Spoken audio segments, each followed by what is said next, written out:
tree grew strong and tall. Its top touched the sky, and it was visible to the ends of the earth. Its leaves, they were beautiful. Its fruit was abundant.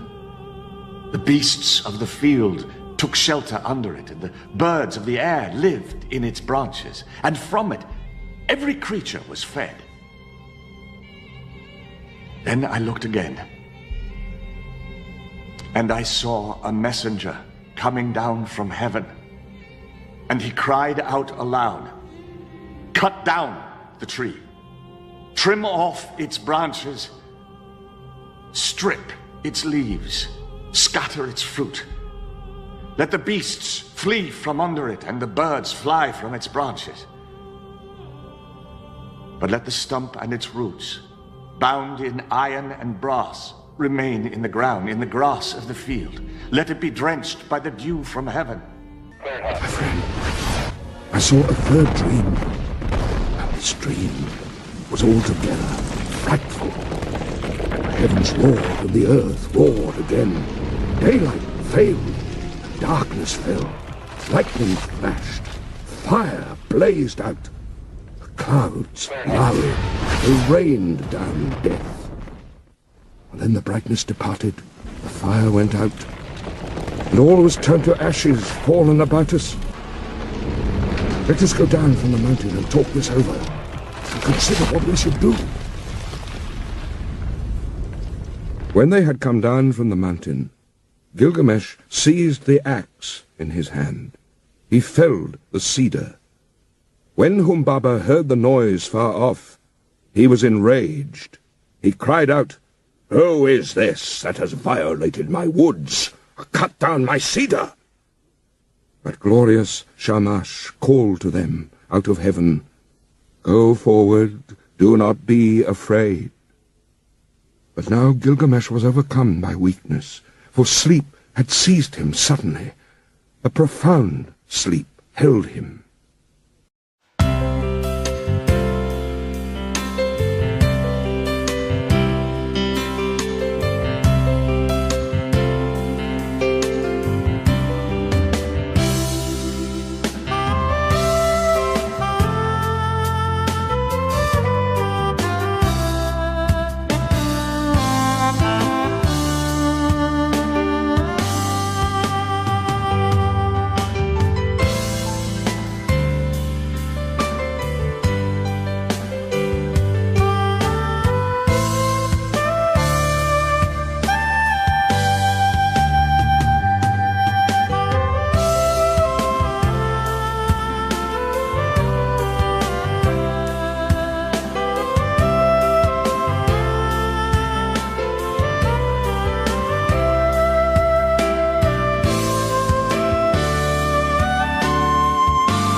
was a cold, rainy day. An expectant crowd of over 70,000 filled the pasture. All eyes were on the three shepherd children, waiting for them to summon a sign from God. It's the only time in the history of Christianity that messages announced in advance a miracle. Incredible vision that stunned thousands.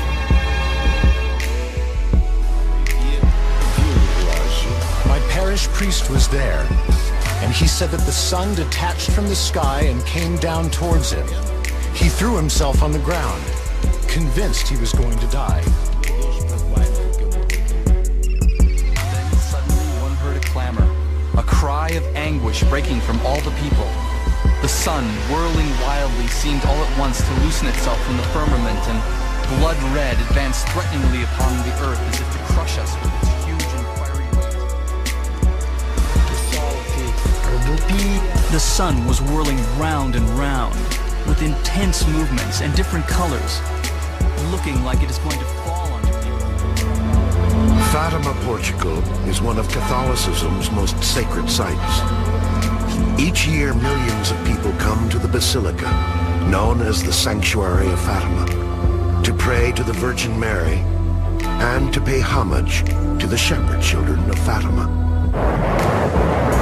It was May 1917, and World War I was devastating Europe. Far from the battlefields, in the tiny village of Fatima, Portugal, 3 young shepherds, 9-year-old Francisco Marto, his 8-year-old sister Jacinta, and their 11-year-old cousin Lucia dos Santos, were tending their flock when a vision appeared. A beautiful woman bathed in brilliant white light. Father Cristanu, a local historian, tells their story. On the 13th of May, Our Lady appears to the children. She doesn't identify herself to them, but the children truly think she was the Virgin Mary. The apparition told them they must return to this very spot on the 13th of each month for 6 months, during which time she would reveal the purpose of her visitations. Though very young, the 3 little shepherds were touched by the message they received from the lady. The Virgin Mary instructed them to tell no one about her visit, but Jacinta, the youngest, could not hold back. When she arrived home that day, Jacinta says, "Oh, Mother, today I saw Our Lady." It was difficult at first for people to accept that the apparitions were true. The first to doubt them was Lucia's mother. When she heard about it, she became very upset, and she even punished her own daughter, Lucia. The same held true for Jacinta and Francisco's mother. According to their brother João Martu, in possibly the last interview given before his death in May 2000, he recalls what happened. Our mother scolded them. She said, "What kind of good saints are you to see Our Lady?" And my father used to say, "Let it be, woman. Great is the power of God." Compelled by their vision, the 3 children returned to the pasture the next month as the Virgin Mary requested. Word of the divine apparitions was dividing the community. Some vilified the children as blasphemers. During that time, there were people who threatened them, saying that they would punish them. In those times, if someone asked if I belonged to Jacinta and Francisco's family, I would just say, "Me? No," because I was afraid that they would also punish me. And yet, still others revered the children as saints. Month after month, the curious crowds grew, placing the children in the center of a vicious struggle for power. Government officials became alarmed at the town's growing religious allegiance and saw the children as a threat to their domination over the church. The mayor declared himself against the apparitions and tried by all possible means to stop people from joining in. But it became impossible. It wasn't possible to stop the crowds that were continuing to grow. The crowds concerned the church as well. Monsignor Gueja, director of the basilica, explains. The church had to be very careful, even though it was children, because children can be manipulated or even have delusions. With apparitions of supernatural phenomena, we might believe that the person can be mistaken or that they are perpetrating a fraud. The local priest disputing the apparitions threatened the children with eternal damnation, but they would not admit their lies. But the children were steadfast. They insisted that they were seeing and speaking with the Virgin Mary. On the 3rd visit of July 13th, the Virgin Mary gave them a message which had to remain a secret. The message of the so-called secret consisted of 3 parts. After the Virgin asked them if they were willing to accept the sacrifices that God wanted to send them, Our Lady then showed the secret's first part, a vision of hell. In her published memoirs, Lucia describes the vision. Our Lady showed us a great sea of fire. Plunged in this fire were demons and souls in human form, all blackened or burnished bronze, floating around in the conflagration. The Virgin Mary's message continued with the second part of the secret. This war is going to end, but if people do not cease offending God, a worse one will break out during the pontificate of Pius XI. The papacy of Pius XI began in 1922 and extended into the year 1939. During this time, Hitler came to power, and Japan invaded China. These were the sparks that ignited World War II, just as the Virgin Mary had predicted. The second part also included the announcement of the Virgin. To prevent this, I shall come to request the consecration of Russia to my Immaculate Heart. If you do what I ask, people shall have peace.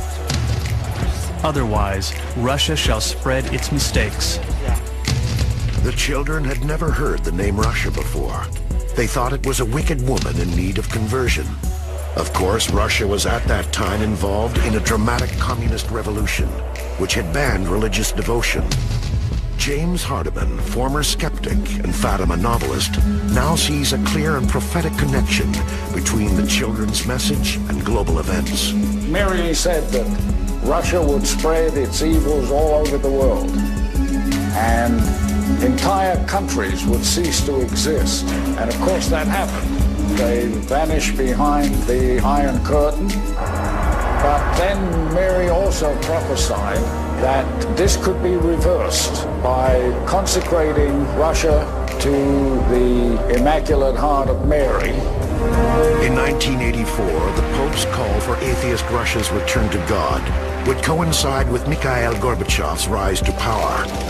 4 years later, Gorbachev would become the first Russian president to meet with the Pope, just as the Soviet Union began its rapid disintegration. It now appears that this sequence of events was predicted by the children of Fatima.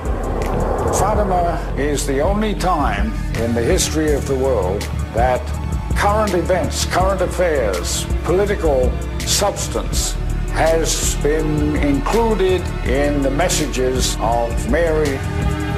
It seems now that the two secrets predicted three cataclysmic events: the rise of communism, World War II, and the end of the Soviet Union. But the children told of a third secret, and Mary's order that they keep it to themselves. The responsibility for that third secret would subject the children to terrible threats and stretch their courage to the breaking point. But the thought of a divine message being kept secret, particularly by three young children, did not sit well with authorities. On August 13th, the local administrator, Arturo de Oliveira Santos, kidnapped the three children on their way to meet the Virgin Mary. He hoped to disappoint the crowds who had gathered. He also wanted to learn the final secret. On the 13th of August, the mayor of this region, who was a very bad man and completely against the church, came here full of power and took them. He kept them there on the 13th and 14th and on the 15th. He thought that if they weren't there at the field by the time of the apparitions, that all this matter would end. So he kept them locked up. In an effort to learn the secret, the administrator threatened to boil each of them in oil, but the three children courageously maintained their silence. What's really amazing to me is the children's sincerity. Because the children must have really been convinced of the reality of God. I think this is the most moving thing, especially because they were children. When the children were finally released, they immediately returned to the pasture. The Virgin Mary again appeared. Jacinta and Francisco's brother, João Martu, gives his first-hand account of that day's events. They were facing an oak, and Lucia was talking, but I couldn't understand a word of what she was saying. I said to myself, I can see nothing there, and so neither can they. And that's how I thought. In fact, Lucia was appealing for a sign, a miracle for all to see that they were telling the truth. The Virgin Mary heard her plea. After the first apparitions, people were asking for Our Lady to create a miracle so that all may believe. In fact, the Virgin promises a miracle, which was to happen on the 13th of October of that year. Lucia's mother continued to get mad at her because she thought she was still lying. Lucia said that it was the truth and said that Our Lady was going to make a miracle that everybody would see. And her mother would say, more lies. October 13th, 1917. It was a cold, rainy day. An expectant crowd of over 70,000 filled the pasture. All eyes were on the three shepherd children, waiting for them to summon a sign from God. People came here to watch the miracle and said to us, if the miracle happens and we can see it, then you speak the truth and we'll believe you. But if nothing happens, unfortunate for you, because you bring us here with a lie, and so we will beat you. By noon, no miracle had occurred, and the crowd was growing restless.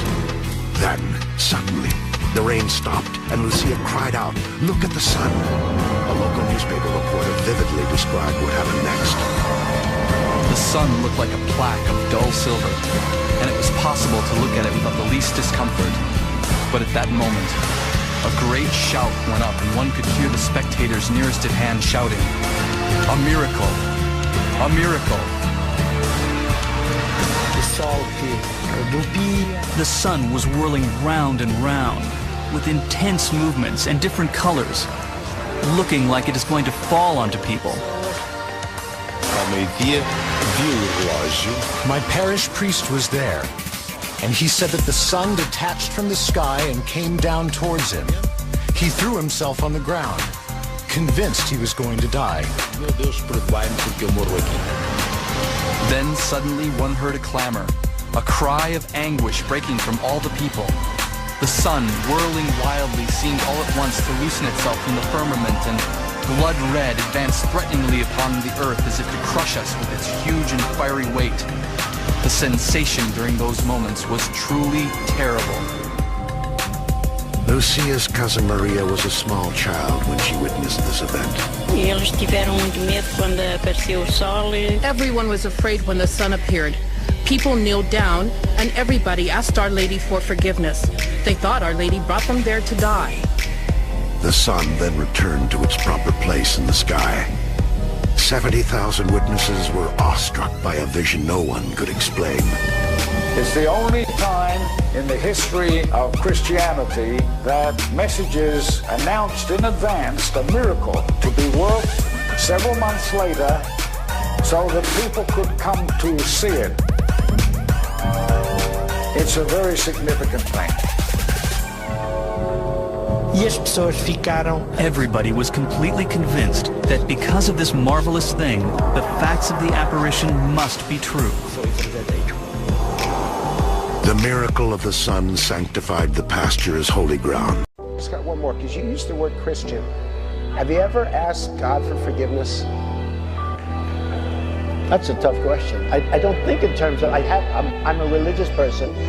Shockingly, because people are so shocked when they find this out.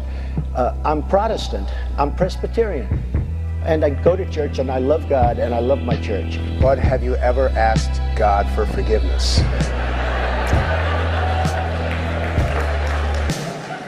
I'm not sure I have. I just go and try and do a better job from there. I don't think so. I think if I do something wrong, I think I just try and make it right. I don't bring God into that picture. I don't. But in terms of officially, I could say absolutely, and everybody. I don't think in terms of that. I think in terms of let's go on and let's make it right. See, it sounds like Donald Trump is trusting in his works to get into heaven. Then he said, "Remove grief from your heart, for it is a sister of double-mindedness and violent temper." "Sir, how is it a sister of these two?" I said. "For it seems to me that violent temper is one thing, and double-mindedness another, and grief still another." He said, "You are a senseless man not to know that grief is more wicked than all spirits, and most dangerous to servants of God. It is the most destructive of all the spirits of men, and wears down the Holy Spirit, but, on the other hand, saves it." "I am a man without understanding, and do not follow these parables," I said. "I do not see how it can wear down and then, on the other hand, save." "I shall tell you," he said. "There are those who have never made deeper inquiry into the truth nor about God. They merely believe while they are embroiled in business, wealth, heathen friendships, and many other commitments of this world. Those who are intent on such matters fail to grasp the divine parables, for these occupations keep their minds in darkness. They are corrupted and become dried up. Even as good vineyards, when not cared for, grow barren with thorns and various weeds, so believers who become involved in the previously mentioned numerous occupations go astray in their understanding and are altogether without perception for righteousness. When they hear about divine things and truth, their mind is taken up with their business and they understand absolutely nothing. It is different with those who have the fear of God and make inquiry into divine things and truth, with hearts directed to the Lord. They understand more quickly what is told to them and penetrate its meaning, because they have the fear of the Lord. For wherever the Lord dwells, there also is much understanding.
Welcome to the Baxter School of Lie Detection. I'm Cleve Baxter, and during the next 6 weeks here in San Diego, you're going to be involved in a very intensified instructional course in the use of the polygraph, or so-called lie detector. In the course of a career dedicated to investigation for federal and municipal law enforcement agencies, Cleve Baxter has earned a reputation as the world's foremost authority on the polygraph. Well, as of February 2nd, 1966, I'd been in the polygraph field full-time for 18 years. And this particular morning, I'd been working all night in the laboratory and had decided to water a plant in the lab, very similar to the plant here, Jacina cane plant. My thought was that as the moisture arrived to the leaf of the plant, the plant should be a better conductor, and I should get a reading on the chart. Well, strangely enough, I didn't get this at all, and in fact, it did just the opposite. Instead of the tracing edging upward as it should have on the chart, it went into sort of a wild excitation, very similar to the first part of a human taking a polygraph test. But then it occurred to me, just about 14 minutes along, what would be the real optimum threat to the well-being of a plant. In fact, the imagery of fire entered my mind, and I not only thought, but I fully intended to burn the very leaf that was being tested with a match. Now, I had no matches in the room at the time, and I don't smoke, and I had to go next door to my secretary's area to get a match. But the interesting thing is that right at the split second that imagery of fire entered my mind, the tracing reflecting the changes in the plant just went right off the top of the page. And the only thing that occurred at that time, no lighting of a match, nothing else, merely the imagery of fire. And I must say that as of 14 minutes along in that initial observation on the morning of February 2nd, 1966, my life just hasn't been the same. Responding to the initial experience, when a plant apparently read his mind, Baxter works nights on his own in his small laboratory. His goal is to perfect an experiment that will satisfy the rigid criteria of the scientific establishment.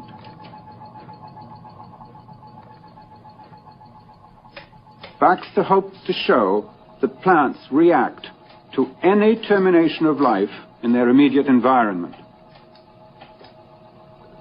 During the next 6 hours, at some undetermined moment chosen by a randomizer, these brine shrimp will fall to their deaths in boiling water. By totally automating his equipment, Baxter is determined to eliminate human influence. In another room, completely separate from his laboratory, Baxter has placed a philodendron plant, a polygraph, and a videotape recorder. Carefully, he places a leaf between a pair of electrodes that will monitor the electrical activity of the plant. As he has done during countless police interrogations, Baxter establishes a baseline on his polygraph to get an accurate recording of the reaction of his subjects. The video recorder will tape the details of the experiment in Baxter's absence.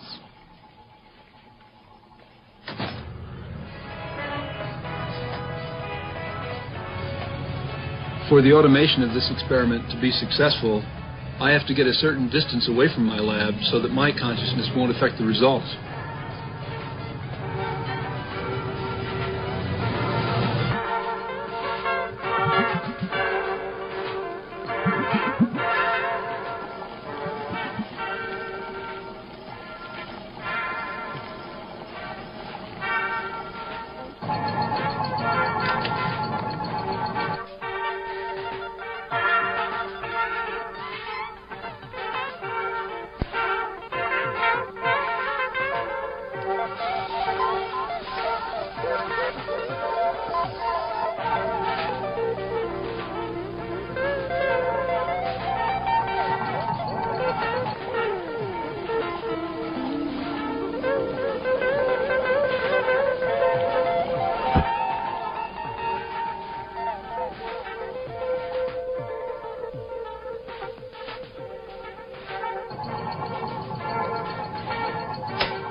California dawn often finds Cleve Baxter still at work in a small room behind his laboratory. The results of each night's work must be carefully analyzed and recorded. In spite of his high percentage of successful results, only a few daring individuals from the scientific establishment have come forward with offers to replicate his experiments or test his results. The great majority are content simply to condemn his efforts without taking the trouble to investigate their validity. A few brine shrimp die and the plant feels their death. I think it's the smallness of the event that makes it so significant. It means that even on the lower levels of life, there's a profound consciousness or an awareness that binds all things together. Research conducted in the Soviet Union leads scientists to believe that plants may think. Attached to delicate electronic instruments, a cabbage plant registers annoyance to the exhaling of tobacco smoke on its leaf surfaces. A scene familiar in any kitchen takes on special importance in this experiment. Володя, переключи задание по всем параметрам. Тамара, бери препарат. Все готовы? Начинай. In some mysterious way, the plant which is attached to the instrument is able to feel the mutilation of its comrade.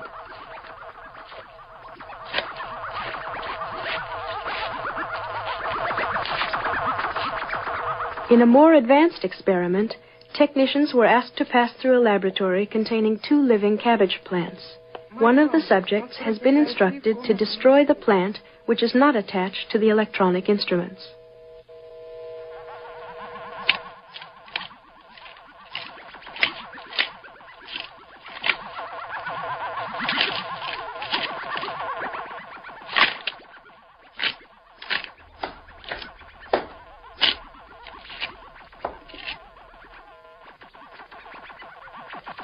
Hours later, the technicians are asked to return to the scene of the crime.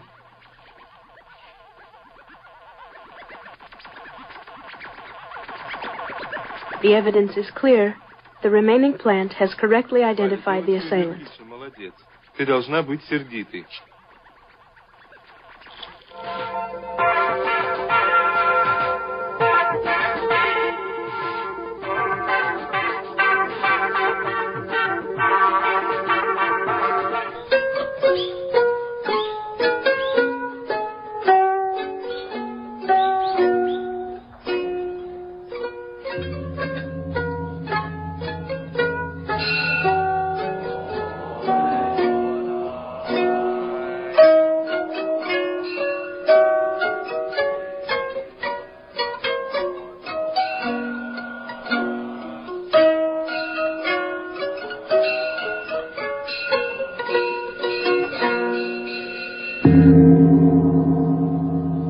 During recent years, gardening enthusiasts throughout Japan have been privileged to witness the remarkable demonstrations of Dr. and Mrs. Kenneth Hashimoto. Dr. Hashimoto, Managing Director and Chief of Research for the Fuji Electronic Industries, has constructed special instruments which translate the electrical output of plants into modulated sounds, giving voice to a cactus.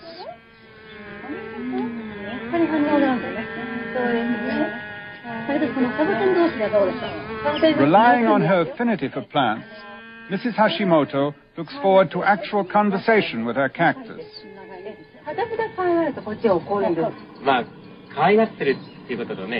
Convinced that it possesses an intelligence, she is determined to teach it the Japanese alphabet.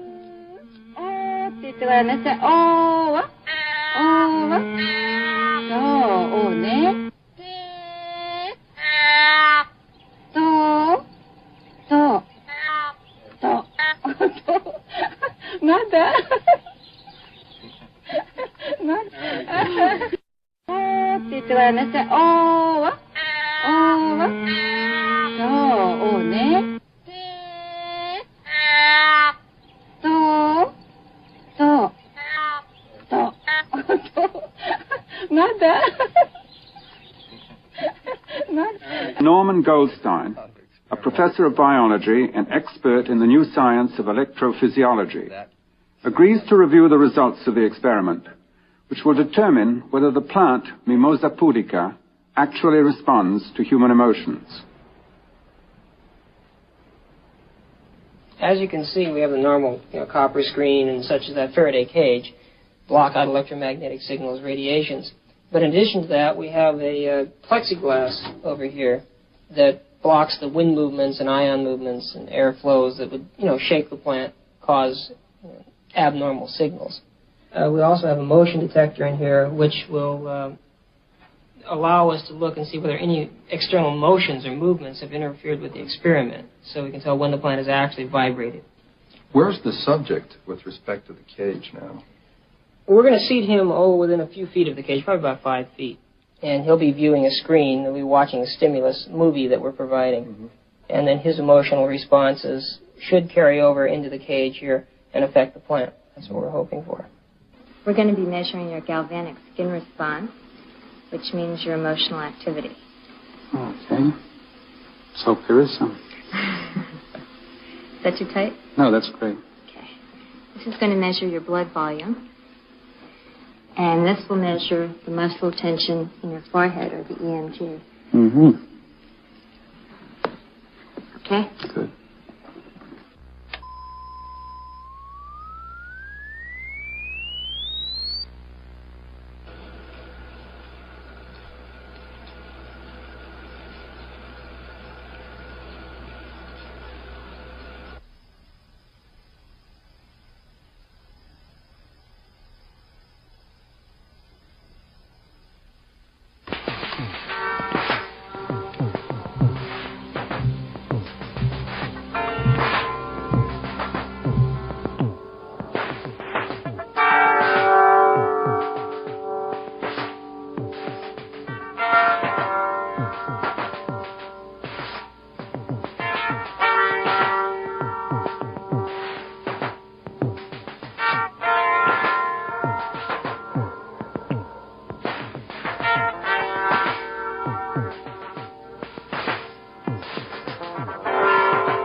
Very convincing. I have to think about that one. Well, let's say that the experiment is quite well done. Then you're claiming that the individual's response is producing some kind of energy display. When you're finished analyzing your data and it supports your contentions, you can imagine what importance this would be. You can imagine it'll change our whole picture of how we relate to plants, that we're interacting with them all the time. For 6 years, L. George Lawrence, a Silesian-born electronics engineer, has used an abandoned prospector's cave in the California desert as a base of operations for research in a new science called biocommunications. His purpose in choosing such a remote location was to eliminate man-made electronic interference during a series of remarkable experiments.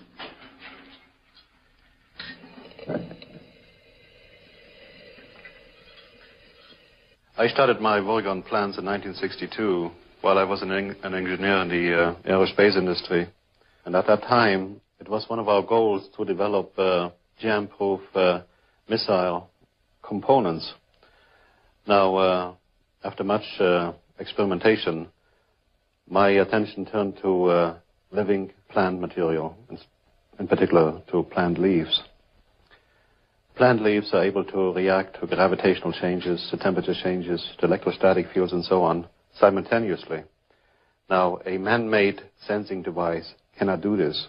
So, as time went on, and I experimented with these various plants and plant leaves, I noted very unusual reaction patterns. Now, at that time, I thought that my equipment was defective. It did not occur to me that I was witnessing a profound consciousness in these living plants.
Emerald Tablet 8, the Key of Mysteries.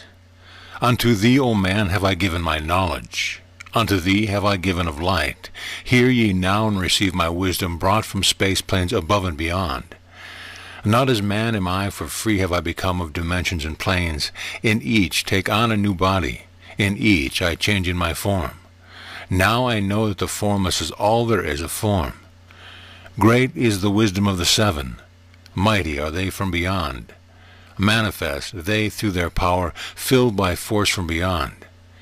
Hear ye these words of wisdom, hear ye and make them thy own. Find in them the formless, find ye the key to beyond. Mystery is but hidden knowledge, know and ye shall unveil. Find the deep buried wisdom and be master of darkness and light. Deep are the mysteries around thee, hidden the secrets of old. Search through the keys of my wisdom, surely shall ye find the way. The gateway to power is secret, but he who attains shall receive. Look to the light, O my brother. Open, and ye shall receive.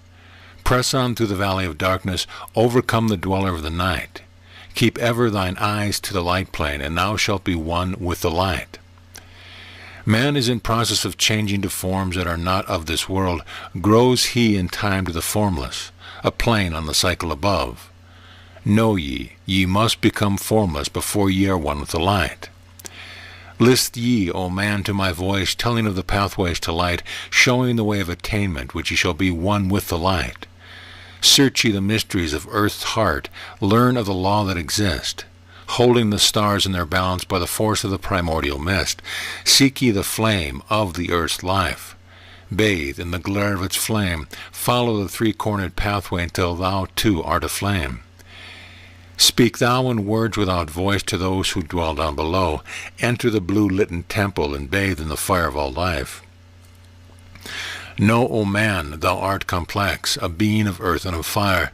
Let thy flame shine out brightly, be thou only the fire. Wisdom is hidden in darkness. When lit by the flame of the soul, find thou the wisdom and be light born, a son of the light without form. Seek thee evermore wisdom. Find it in the heart of the flame. Know that only by striving can light pour into thy brain. Now have I spoken with wisdom. List to my voice and obey. Tear open the veils of the darkness. Shine a light on the way. Speak I of ancient Atlantis. Speak of the days of the kingdom of shadows. Speak of the coming of the children of shadows. Out of the great deep were they called by the wisdom of earthmen, called for the purpose of gaining great power. Far in the past, before Atlantis existed, men there were who delved into darkness, using dark magic, calling up beings from the great deep below us. Forth came they into this cycle. Formless were they on another vibration, existing unseen by the children of earthmen. Only through blood could they have formed being. Only through man could they live in the world. In ages past were they conquered by the masters, driven below to the place whence they came. But some there were who remained, hidden in spaces and planes unknown to man. Lived they in Atlantis as shadows, but at times they appeared among men. Aye, when the blood was offered, forth came they to dwell among men.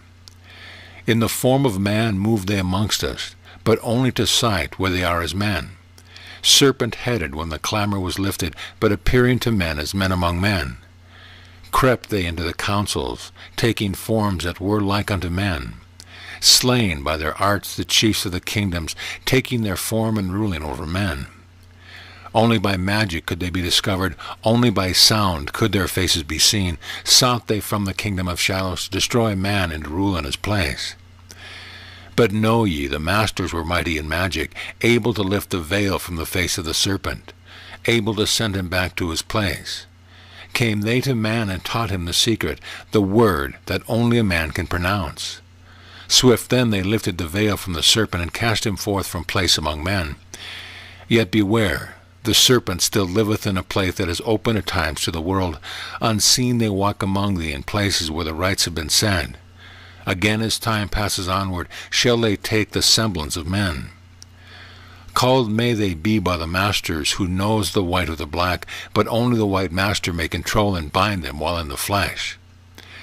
Seek not the kingdom of shadows, for evil will surely appear, for only the master of brightness shall conquer the shadow of fear. Know ye, O brother, that fear is an obstacle great. Be master of all in the brightness, the shadow will soon disappear. Hear ye and heed my wisdom, the voice of light is clear. Seek not the valley of shadow, and light only will appear. List ye, O man, to the depth of my wisdom, speak I of knowledge hidden from man. Far have I been on my journey through space-time, even to the end of the space of the cycle. Found I there the great barrier, holding man from leaving the cycle. I glimpsed the hounds of the barrier, lying in wait for he who would pass them. In that space where time exists not, faintly I sense the guardians of cycles. Move they only through angles, free and they are not of the curved dimension. Strange and terrible are the hounds of the barrier. Follow thy consciousness to the limits of space. Think not to escape by entering your body, for follow they fast the soul through angels. Only the circle will give you protection, safe from the claws of the dweller in angels. Once in a time past I approached the great barrier, and saw on the shores where time exists not, the formless forms of the hounds of the barrier. I, hiding in the mist behind time, I found them. And they, scenting me far off, raised themselves and gave the great bell cry that can be heard from cycle to cycle, and moved through space toward my soul. Fled I then fast before them, back from time's unthinkable end. But ever after me pursued they, moving in strange angles not known to man. I on the grey shore of time-space end found I the hounds of the barrier, ravening for the soul who attempts the beyond. Fled I through circles back to my body, fled and fast after me they followed. I, after me the devourers followed, seeking through angles to devour my soul. I, know ye man, that the soul who dares the barrier may be held in bondage by the hounds from beyond time, held till the cycle is all completed, and left behind when the consciousness leaves. Entered I my body, created the circles that know not angles, created the form that from my form was formed, made my body into a circle and lost the pursuers in the circles of time. But even yet, when free from my body, cautious ever must I be not to move through angles, else my soul may never be free. Know ye, the hounds of the barriers move only through angles and never through curves of space. Only by moving through curves can ye escape them, for in angles they will pursue thee. O man, heed ye my warning, seek not to break open the gate to beyond. Few there who have succeeded in passing the barrier to the great light that shines beyond. For know ye, even the dwellers seek such souls to hold in their thrall. Listen, O man, and heed ye my warning, seek ye not to move in angles but curves. And if while free from the body thou hearest thy sound like a bay of hound, ringing clear and bell-like through thy being, flee back to the body through circles, penetrate not the mist before. When thou hast entered the form thou hast dwelt in, use thou the cross and the circle combined. Open thy mouth, and use thou thy voice, utter the word, and thou shalt be free. Only the one of light has the fullest, can hope to pass by the guards of the way. And then must he move through strange curves and angles that are formed in direction not known to man. List ye, O man, and heed ye my warning. Attempt not to pass the guards in the way, rather should ye seek to gain of thy own light, and make thyself ready to pass on the way. Light is thine ultimate end, O brother, seek and find ever the light on the way. End of Tablet 8.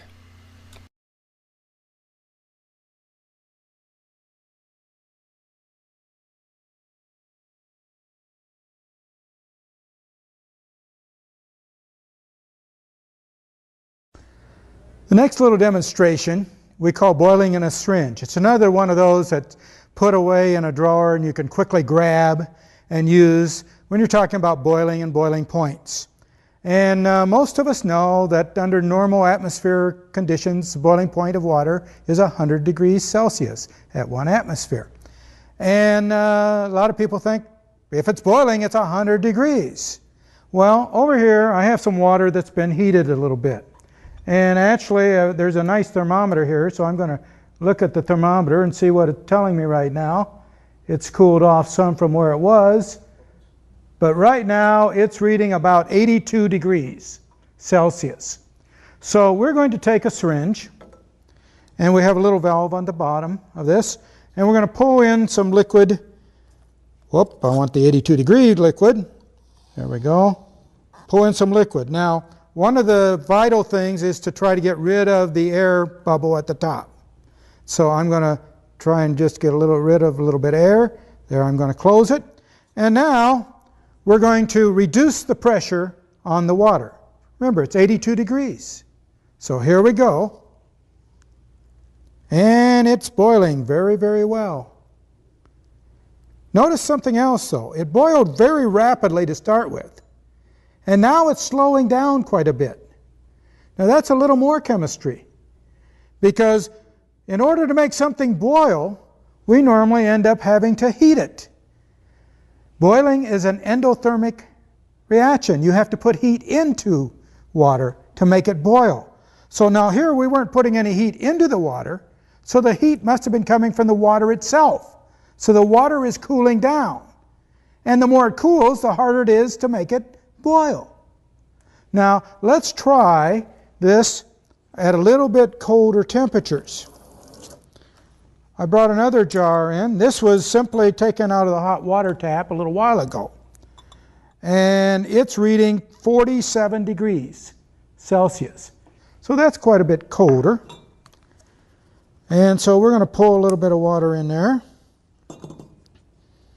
And again, get rid of the little excess, like that. Now, from the previous experiment, we should expect something a little different.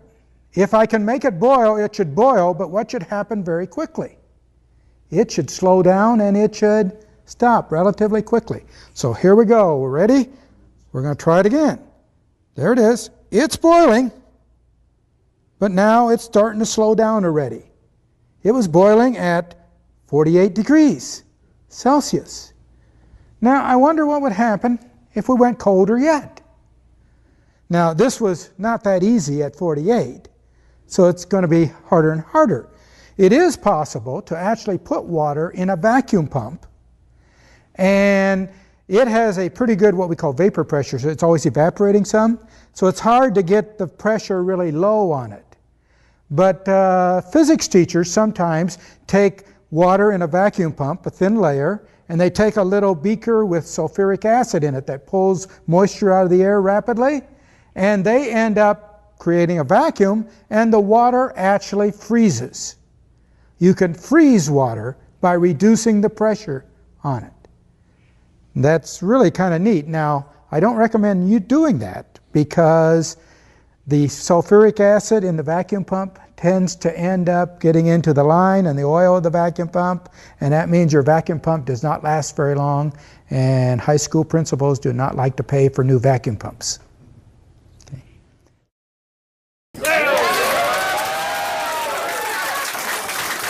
All stations on Juno Chord. We have the tone for burn cutoff on Delta B.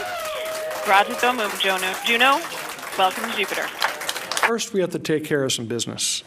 So we prepared a contingency communications procedure, and guess what? We don't need that anymore. History. NASA did it again. That says it all to me. Juno, on its approach, managed to capture a movie of Jupiter and its moons. And we're going to show that to you tonight. This is what Jupiter and its moons look like. This is what our solar system looks like.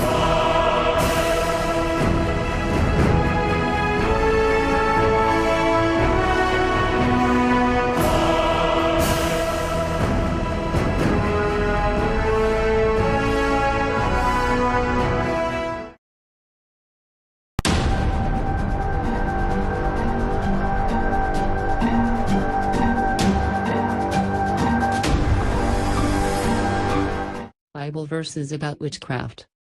Many deceive people say that you can still be a Christian and practice witchcraft, which is false. It's sad that now there is witchcraft in the church and so-called men of God are allowing this to happen. Black magic is real and throughout Scripture it is condemned. 25 important Bible verses about witchcraft. Witchcraft is from the devil and anyone who practices it will not enter into heaven. It is an abomination to God. When you start dabbling in witchcraft, you open yourself up to demons and demonic influences which will indeed harm you. Satan is very crafty and we must never let him take control of our lives. If you know anyone who is involved in Wicca, try to help them to save their life, but if they refuse your help, stay away from that person. Even though Christians don't need to fear it, Satan is very powerful, so we must stay away from all evilness and things of the occult. The only way someone can read all these scriptures and still think that witchcraft is okay is if you didn't read them at all. Repent. Throw away all occultic items. Christ can break any bondage to witchcraft. If you are not saved, click the link at the top right corner. No one who practices witchcraft will enter into heaven. 1.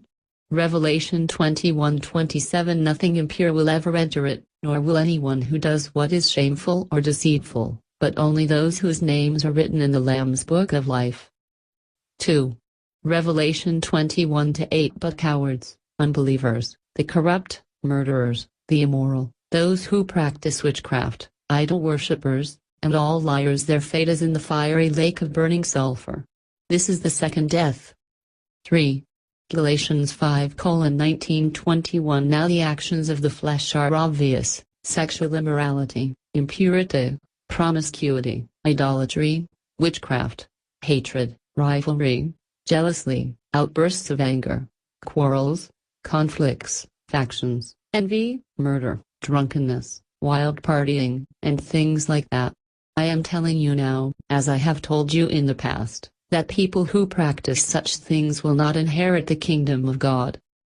What does the Bible say? 4. Micah 5:11-12. I will tear down your walls and demolish your defenses. I will put an end to all witchcraft, and there will be no more fortune tellers. 5.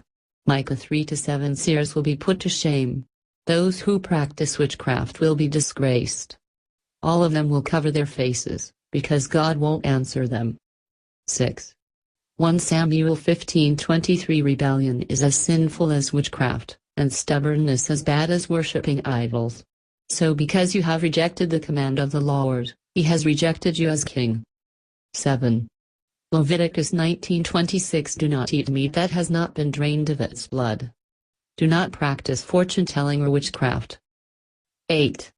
Deuteronomy 18:10-13. For example, never sacrifice your son or daughter as a burnt offering. And do not let your people practice fortune-telling, or use sorcery, or interpret omens, or engage in witchcraft, or cast spells, or function as mediums or psychics, or call forth the spirits of the dead. Anyone who does these things is detestable to the Lord.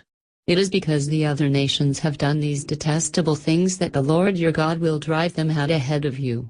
But you must be blameless before the Lord your God. 9.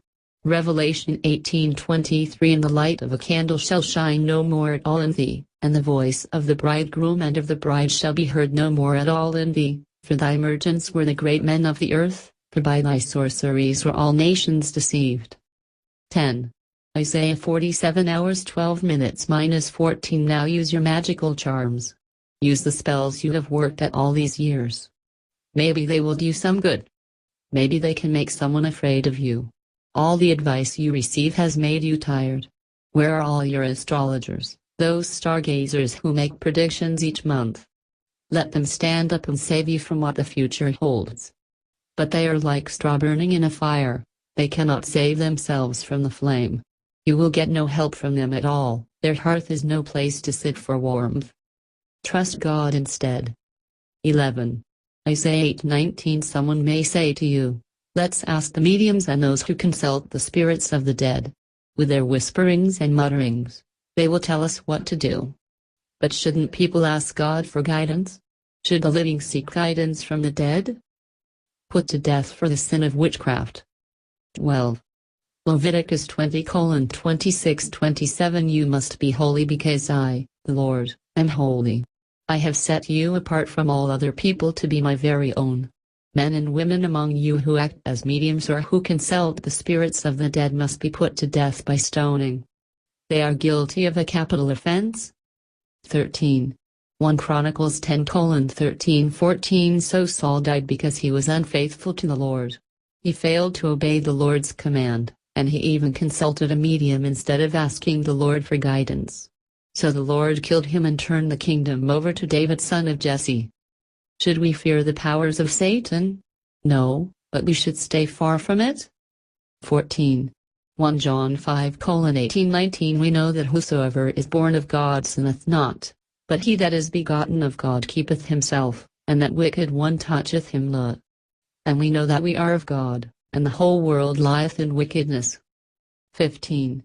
1 John 4:4. Ye are of God, little children, and have overcome them, because greater is he that is in you, than he that is in the world. Take no part in evil, but instead expose it. 16. Ephesians 5:11. Take no part in the worthless deeds of evil and darkness, instead, expose them. 17. 3 John 1:11. Dear friend, do not imitate what is evil but what is good. Anyone who does what is good is from God. Anyone who does what is evil has not seen God. 18. 1 Corinthians 10:21. You cannot drink the cup of the Lord and the cup of demons. You cannot partake of the table of the Lord and the table of demons. Reminders. 19. Galatians 6-7. Do not be deceived, God is not mocked, for whatever one sows, that will he also reap. 20. 1 John 3:8-10. The one who does what is sinful is of the devil, because the devil had been sinning from the beginning. The reason the Son of God appeared was to destroy the devil's work. No one who is born of God will continue to sin, because God's seed remains in them. They cannot go on sinning, because they have been born of God. This is how we know who the children of God are and who the children of the devil are. Anyone who does not do what is right is not God's child, nor is anyone who does not love their brother and sister. 21. 1 John 4:1-3. Dear friends, do not believe every spirit, but test the spirits to see whether they are from God, because many false prophets have gone out into the world. This is how you can recognize the Spirit of God. Every spirit that acknowledges that Jesus Christ has come in the flesh is from God, but every spirit that does not acknowledge Jesus is not from God.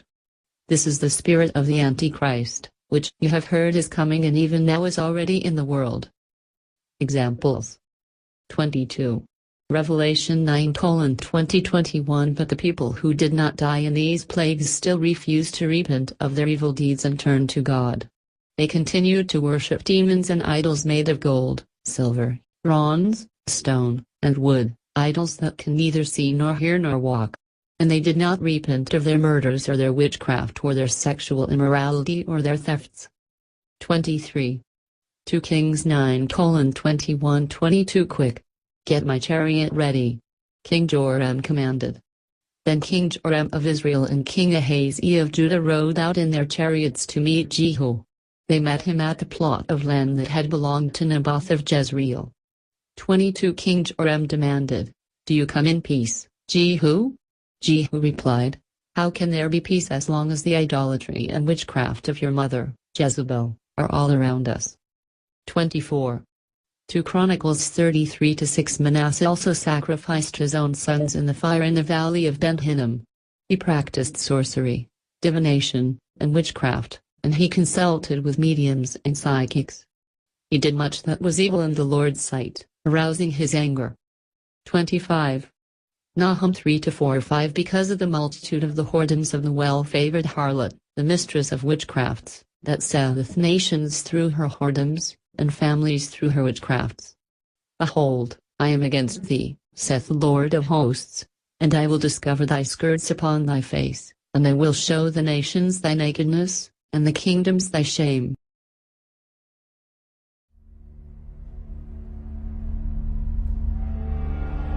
Prominent men, meeting in secret, who directed the course of civilization, are recorded in the writings of all people. The oldest is the Brotherhood of the Snake, also called the Brotherhood of the Dragon, and it still exists under many different names. The Brotherhood of the Snake is devoted to guarding the secrets of the ages and to the recognition of Lucifer as the one and only true God. If you do not believe in God, Lucifer, or Satan, You must understand that there are great masses of people who do, and their beliefs and actions based upon those beliefs will affect me. The important fact to remember is that the leaders of both the right and the left are a small, hard core of men who have been and still are Illuminists or members of the Brotherhood. They may have been or may be members of the Christian or Jewish religion, but that is only to further their own ends.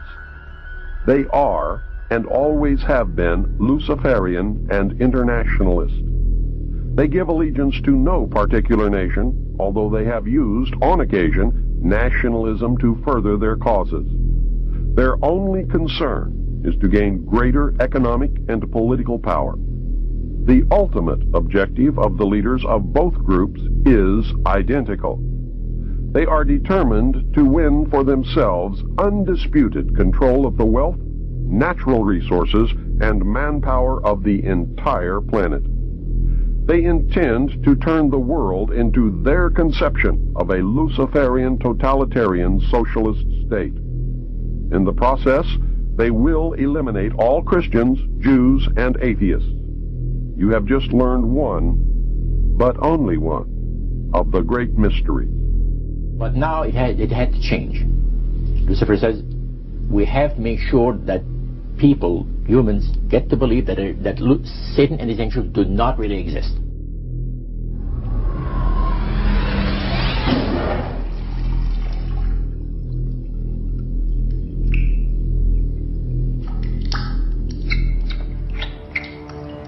That's what they're trying to do. They're trying to disconnect us from multidimensional infinity so that we don't see the world from that perspective and therefore see through the illusion and see through the nonsense and see through the lies. And then once they've disconnected people, they then program this lower level of our consciousness with a reality that suits them. And therefore, the only information that they have to get a fix on how they see life themselves and reality in general is through the eyes and the ears. And who controls that? The Illuminati control that. They're trying to disconnect us from multidimensional infinities, and then once they've disconnected people, they then program this lower level of our consciousness with a reality that suits them.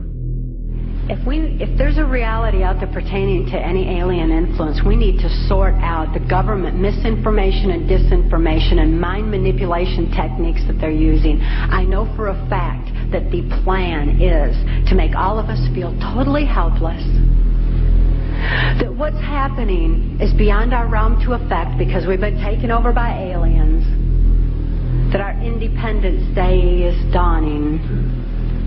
So beware of that. Understand that those criminals have been keeping information and technology from us under their blanket of national security.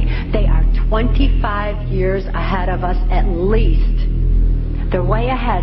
So when they say, it's aliens, and they show us some incredible technology, don't fall into the trap of feeling totally helpless, that this is beyond our realm to affect. Superstition begins where knowledge leaves off. And they have been keeping knowledge from us for a long time. People have all kinds of belief systems. And I'm sure each and every one of you has various and different belief systems as well. I'm not saying that there's no such thing as aliens. That would be foolish of me to even say anything like that at all.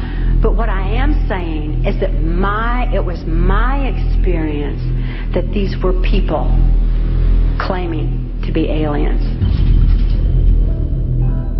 Some people in this world are about to destroy the sovereignty of nations, take away our Bill of Rights. The UFO thing is integrally tied into this in some way. I'm not exactly sure how, but if extraterrestrials are real, then they're controlling everything, believe me. If they're not real, they're being used as a threat from without to scare people into coming into this one world global unity of humanity in order to face that external threat. In the process, we're going to lose. The ordinary man will lose. You need to understand, disinformation is deliberate deceit to hide other things. And so there's so much of that. And some of it is surprisingly well-sponsored disinformation. I'm going to sum up this talk and mention an overview of the alien agenda. The alien agenda is really decimate the planet, to take the remaining human subjects as slaves, and the aliens would use this planet for their own means. My question I'd like to ask is this: if the aliens have a 1,200 IQ, can speak all these languages, and are so powerful, what prevents them from just taking over? Well, it's a good question. We are an alien species to them, and our germs have a tendency to kill them. They're also a dying race, and they're in far worse condition than anybody with the worst case of terminal cancer. They are in need of us to some degree. And some of it is surprisingly well-sponsored disinformation. So I think my question is actually to Clifford Stone. You said that you had seen aliens on a craft that had crashed. I wondered if you could describe what they looked like. I could, but it would probably take a whole lot of time. The reason I state that, when I got out in 1989, we had cataloged 57 different species. You have individuals that look very much like you and myself that could walk among us and you wouldn't even notice the difference.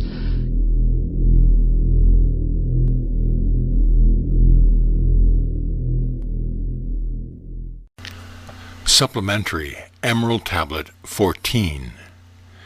List ye, O man, to the deep hidden wisdom, lost to the world since the time of the dwellers, lost and forgotten by men of this age. Know ye this earth is but a portal, guided by powers unknown to man, yet the dark lords hide the entrance that leads to the heaven-born land. Know ye the way to the sphere of the Aralu is guarded by barriers open only to light-born man. Upon earth I am the holder of the keys to the gates of the sacred land. Command I, by the powers beyond me, to leave the keys to the world of man. Before I depart, I give ye the secrets of how ye may rise from the bondage of darkness, cast off the fetters of flesh that have bound ye, rise from the darkness into the light. Know ye the soul must be cleansed of its darkness, ere ye may enter the portals of light. Thus I established among ye the mysteries, so that the secrets may always be found. I, though man may fall into darkness, always the light will shine as a guide. Hidden in darkness, veiled in symbols, always the way to the portals will be found. Man in the future will deny the mysteries, but always the way the seeker will find. Now I command ye to maintain my secrets, giving only to those ye have tested, so that pure may not be corrupted, so that the power of truth may prevail. List ye now to the unveiling of mystery, list to the symbols of mysteries I give. Make of it a religion only for those will its essence remain. Regions there are two between this life and the great one, traveled by the souls who depart from the earth. Duat, the home of the powers of illusion. Sekhet, Hetzep, and the house of the gods. Osiris, the symbol of the guard of the portal, who turns back the souls of unworthy men. Beyond lies the sphere of the heaven-born powers. Aralu, the land where the great ones have passed. There, when my work among men have been finished, will I join the great ones of my ancient home. 7 are the mansions of the house of the mighty. 3 guards the portal of each house from the darkness. 15 the ways that lead to Duat. 12 are the houses of the lords of illusion, facing 4 ways, each of them different. 42 are the great powers, judging the dead who seek for the portal. 4 are the sons of Horus. 2 are the guards of east and west, Isis, the mother who pleads for her children, queen of the moon, reflecting the sun. Ba is the essence, living forever. Ka is the shadow that man knows as life. Ba cometh not until Ka is incarnate. These are mysteries to preserve through the ages.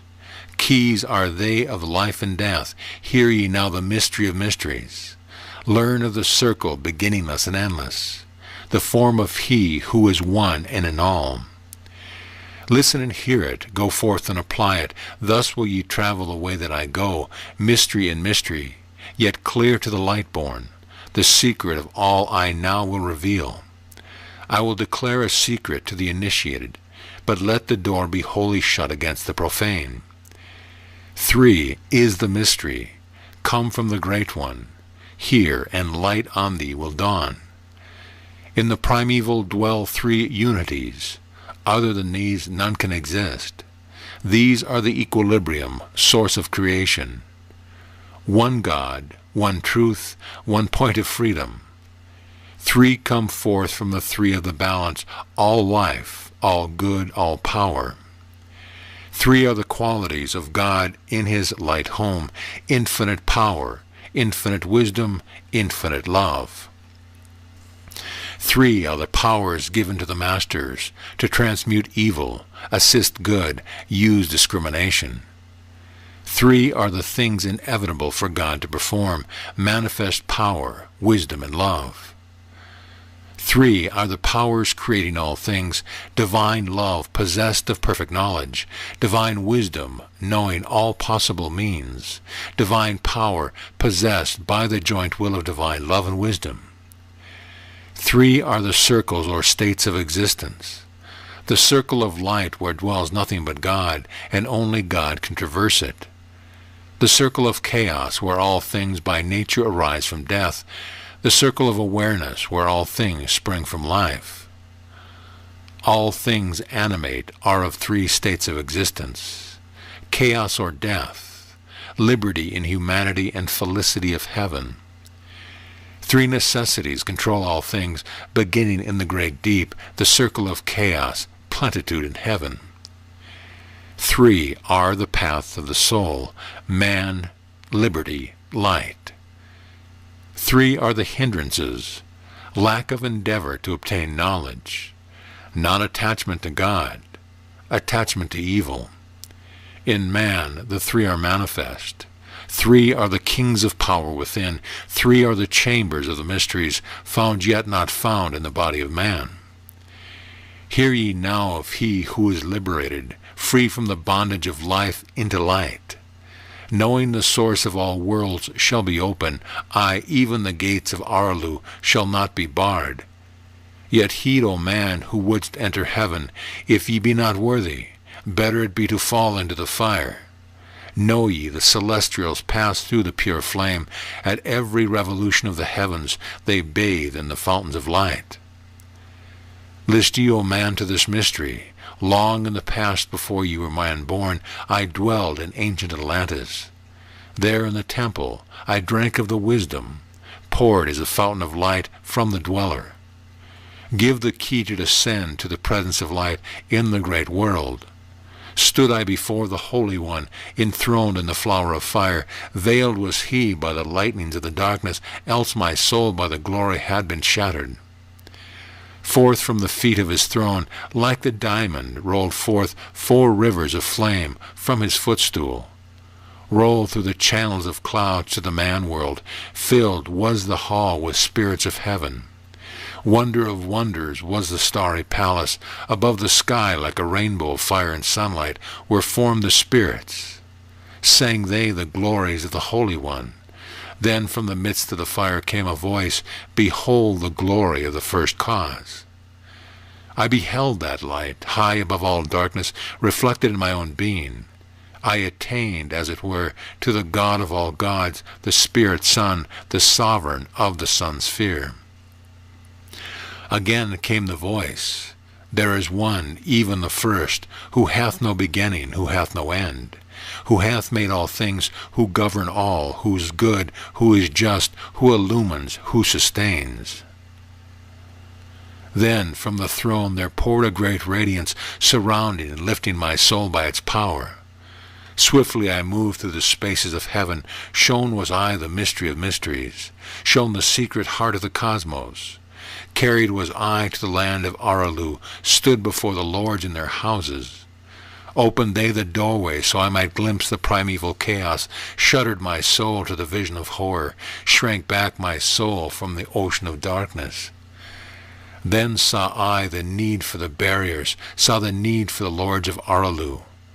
Only they with their infinite balance could stand in the way of the inpouring chaos. Only they could guard God's creation. Then did I pass around the circle of 8, saw all the souls who had conquered the darkness, saw the splendor of light where they dwelled. Longed I to take my place in their circle, but longed I also for the way I had chosen when I stood in the halls of Amenti and made my choice the work I would do. Passed I from the halls of Aralu down to the earth space where my body lay.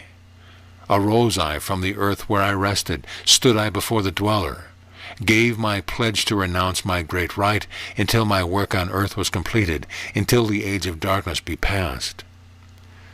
List ye, O man, to the words I have given thee, in them shall ye find the essence of life. Before I return to the halls of Amenti, taught shall ye be the secrets of secrets, how ye too may rise to the light. Preserve them and guard them, hide them in symbols, so the profane will laugh and renounce. In every land form ye the mysteries, make the way hard for the seekers to tread, thus will the weak and the wavering be rejected. Thus will the secrets be hidden and guarded, hid till the time when the wheel shall be turned. Through the dark ages, waiting and watching, my spirit shall remain in the deep hidden land. When one has passed all the trials of the outer, summon ye me by the key that ye hold. Then will I, the initiator, answer, come from the halls of the gods in Amenti. Then will I receive the initiate, give him the words of power. The picture you're about to see was made in November 1993. Some of the contents may offend you and will definitely disturb you. Any actions taken as a result of seeing this film are at your own risk. Since the beginning of time, people have tried to decipher what the future has in store for them. To this end, they have consulted oracles, diviners, clairvoyants, astrologers, and fortune tellers to alleviate their fear of the unknown. In a remote village in southern Africa lives a Sanusi, a guardian of the African culture, a diviner and prophet who is burdened with visions and predictions of future events. Historian and high priest amongst African traditional healers, he has had prophetic visions since the age of 7.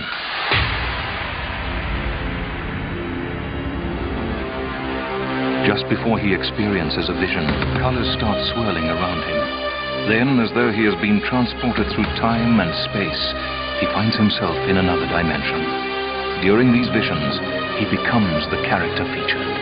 His name is Credo Mutwa. I am asking all those who believe in the power of prophecy to listen to what I've got to say. I have said many strange things, but what I'm going to say now is stranger still. Credo has clearly seen Kennedy's killer. Perhaps you know him.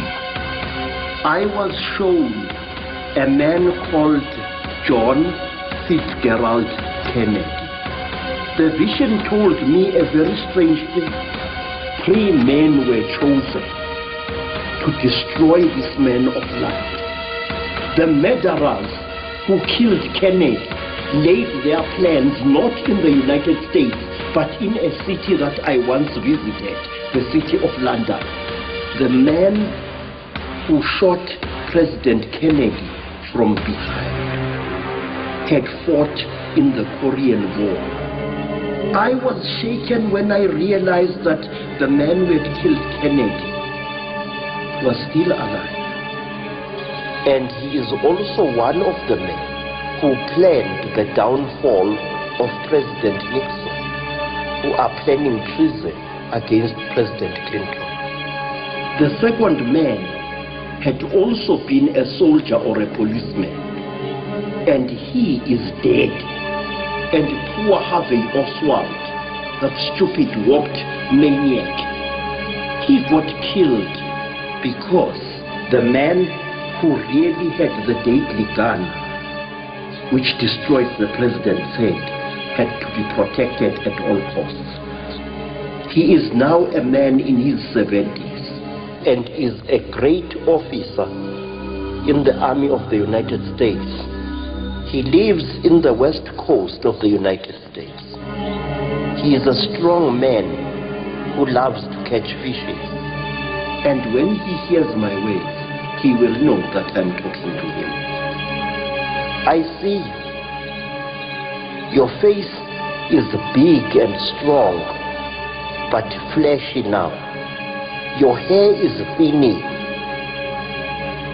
Your heart is weak, although you still see yourself as a strong man. I ask this man, what does he think he's doing? Killing your own flesh and blood. You are a murderer. And yet Kennedy had once helped you, you ungrateful white Judas. You hated red Indians and you hated black people.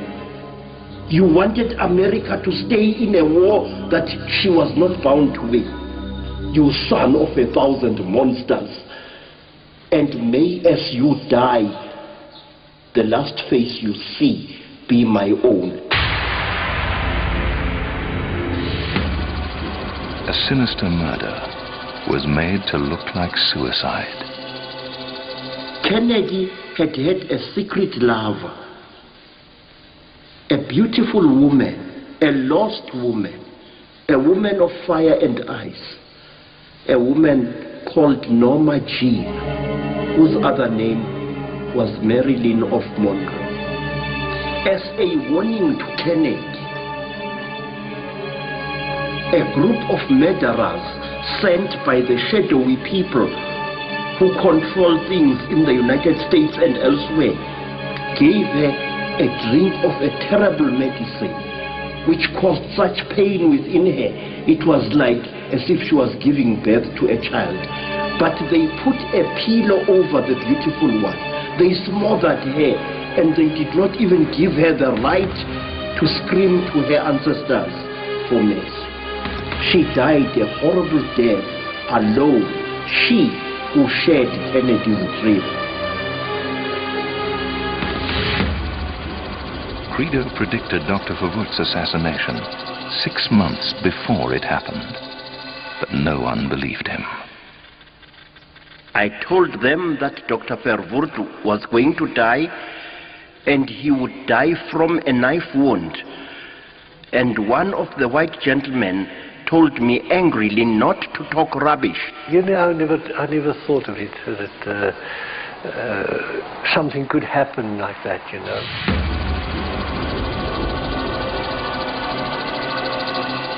He warned that violence would erupt in Soweto. The closer we got to June, the more agitated he got. And I was involved in a lot of meetings with all sorts of people, trying to warn them that, you know, trouble was on the way. And not very many people were interested. They were more worried about bus strikes on the East Rand than any major trouble that may happen in Soweto.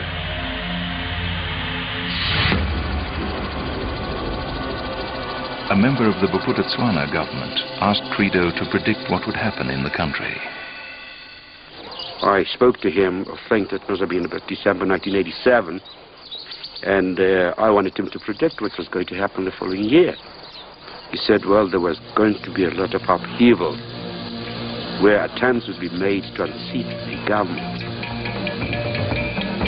And that soldiers wearing red berets and grey uniforms would attack several very important people in the government of this land. And on the 10th of February 1988, we had a coup here in Mmabatho. Well, I thought he was so off the wall at those days that I didn't think it was worth my time.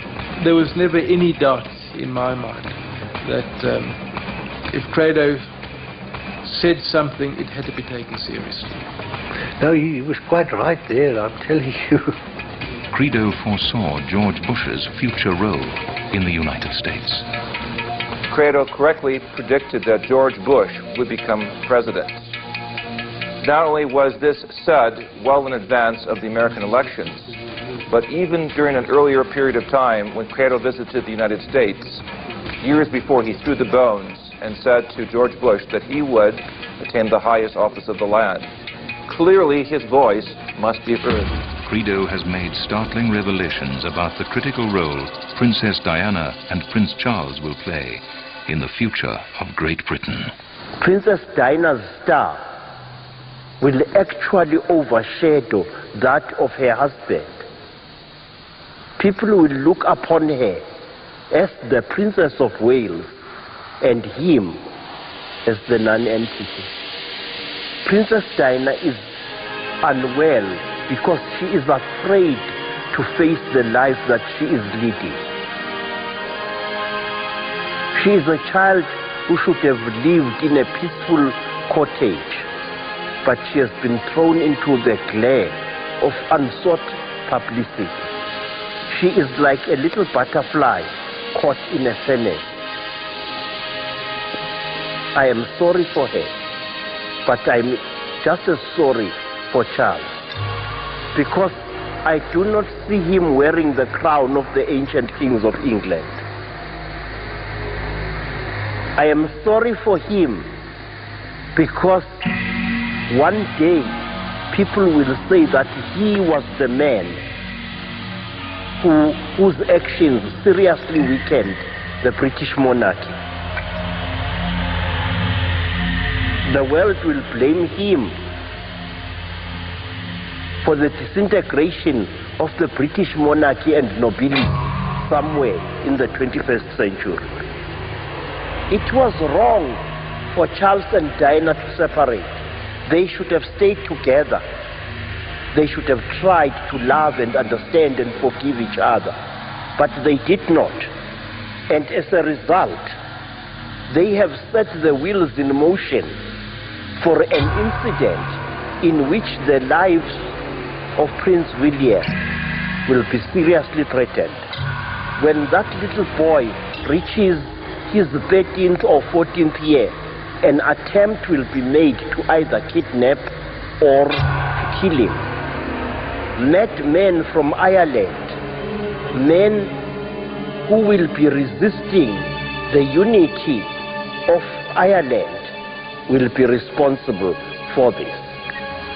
It will be found very, very soon, in about 5 years' time, that one of the royal children, I will not say which one, has taken drugs. They will be innocent drugs, but the enemies of England will blow this thing out of all proportion. In the great upheaval that will shake the world in the next 50 years, strange and completely unexpected things are going to happen. It is all this upheaval within the British royal family which will cause the breakaway of Scotland as the United Kingdom disintegrates and Ulster goes its way, as Wales says farewell to Mother England and becomes a little state on its own.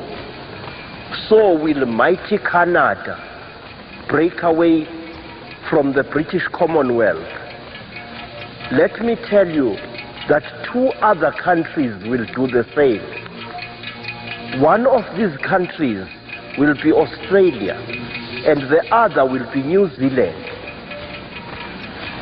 Australia will be torn away from the British Commonwealth by a man who will be enraged at the fact that the Commonwealth is becoming more and more dominated by non-white people. This man is already alive, but when his time comes, this man will be numbered amongst the greatest leaders that the English race had ever known. This man will confront the rising empire of Japan and China, a huge conglomerate of nations which will dominate the world with money. This man will confront those nations, and he will be not afraid of sending out his armies against them. By the middle of the 21st century, I see the Union Jack very, very strange in appearance indeed. Gone will be the cross of St. Andrew, gone will be the cross of Ireland. The Union Jack will no longer be a Union Jack. It will be just a red cross on a blue background. In fact, by the end of the 21st century, Great Britain will have become part of Europe, a republic ruled from Berlin. A disturbing vision reveals the origin of the AIDS virus. There is a shadow gliding over this world. I had a horrible dream, a hideous vision of what it was, where it came from, and what it would do.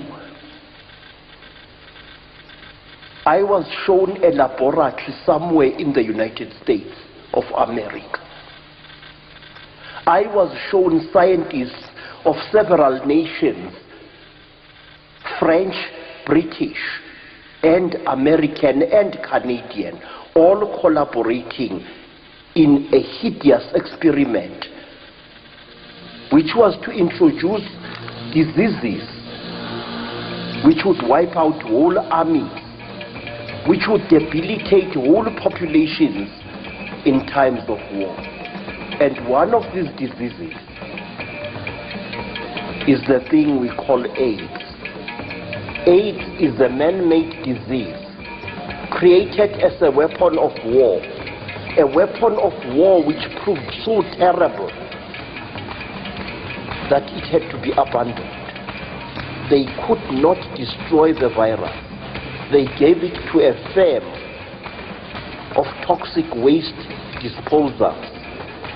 But by that time, a number of containers of this hideous disease, which were yellow on the outside, of very thick metal with glass containers inside them, had already been taken to the land of the Germans, and there they had been stored in a secret place. Someone suggested that some of them should be dumped into the North Sea, not far from the west of Scandinavia.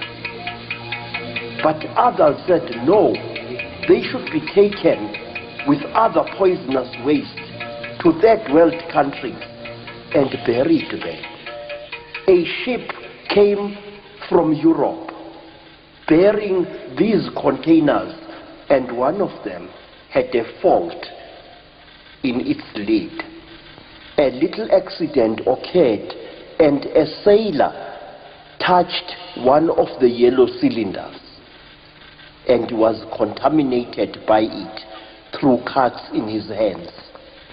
Well, there have been reports now of this British seaman that went back to about 1954 when a chap died in England, and they went back and they had his tissues and they had blood, and they went and tested it, and he was found to be HIV positive. When the ship arrived in West Africa, the cylinders were taken up aboard a truck, and from there they were taken aboard a dirty-looking helicopter. I could see them clearly what they did. This was contrary to agreement reached between this company and a corrupt African official, because the agreement had been that a hole should be dug very deep, but the official and his friends decided to pocket the money. They decided simply to dump the waste in an African lake, in a country called Cameroon. Some of the local villagers started becoming sick, and then the disease spread into Central Africa. In the very near future, people dying of AIDS will pose the greatest security threat that the Western civilization has ever seen. All life is a melody. If you can find the right rhythm, you can cure the patient. The people who created AIDS have the effrontery to say that AIDS is a disease of African origin.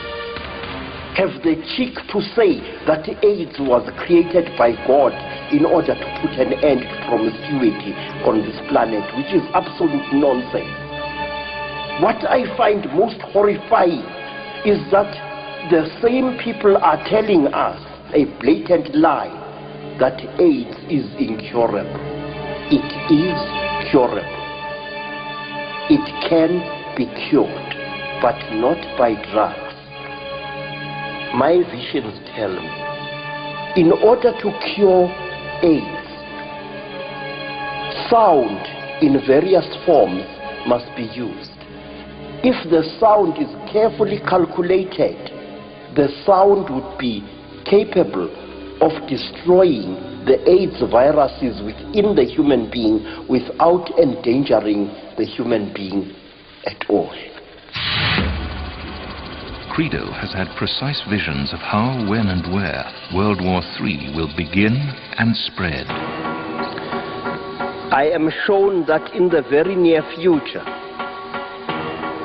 Islam will rise like a lion throughout the world, and that a new war will break out in the Middle East, even bloodier than the war that was fought against Saddam Hussein.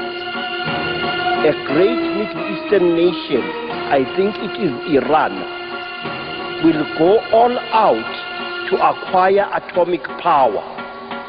Iran will buy terrible substances from China, substances by which you can create atomic power stations, substances by which also you can create atomic bombs and other hideous weapons of that kind. I see that there is a ship in the ocean. It is an old and ugly vessel which should have been sunk or scrapped long ago. And it is taking some radioactive substance to Iran. One of the containers will overheat and the ship will sink in the Indian Ocean. At first, the world will not be told about the sinking of this ship. Millions of fish start drifting, dead and lifeless, towards the beaches of India, of East Africa, and Arabia. And the first inkling of this disaster that humanity will have will be when starving people in India and other countries nearby, they will eat this fish and they too will die. And it will be only then that the world will be aware. People of the news will go to India to look into this disaster, and they will discover that many organizations were responsible for covering up this tragedy. In many parts of the world, people shall start eating each other. In the coast of Yemen and in the coast of India shall be found people who will die because they have eaten other people who have eaten the contaminated fishes, and there will be an outcry in the world. And the violence and the warfare will spread not only in the Middle East, but also throughout North Africa, as far away as Spain. President Clinton will unwittingly play a crucial role in precipitating World War III. This terrible accident involving the radioactive ship will either take place during President Clinton's second term of office or late in his first term of office. He will overreact and unleash war and sanctions against Iran. The great president laid the bloody foundations for what must surely be the greatest religious war that the world has ever seen, and that war is not far away in the future. This man, upon whose shoulders the iron hand of history rests so heavily. Oh, Bill Clinton, I wish you could see what I see. I wish you could see what lies in your future. I am sure that there will be 2 violent attempts on President Clinton's life. That one of these attempts will be made upon the president by someone with a remarkably dark skin, someone who will be either an African American or a Hispanic person. The president will survive both these attempts, but there is another form of attack which will follow this, and this one will actually shatter the president's life. It will be started by a woman, because this president's greatest enemies are going to be women. A woman will come very close to destroying Clinton's career as a president of his country. More than this, I do not wish to say. After President Clinton, there will come one other male president in the United States who will rule for 2 terms and be killed in an accident. After that president, there will come a female president who will be a red-headed woman, a former actress of French ancestry. This woman will become the ruler of Canada, the United States, and Central America, which 3 great masses of country will come under one leadership. No longer will there be the United States of America.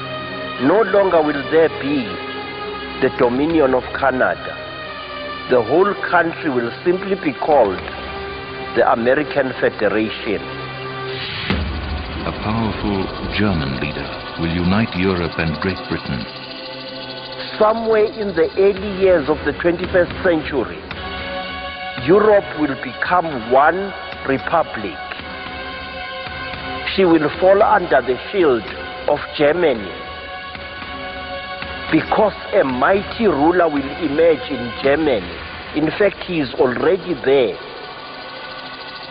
He will emerge and he will rule Germany with a rod of iron. And he will achieve with cold cunning what Hitler tried to achieve by brute force. And oddly enough, this brutal man, this second Hitler, will be hailed as the savior of Europe, because he will strengthen the economies of the different states that form Europe, and they will call him the new Bismarck.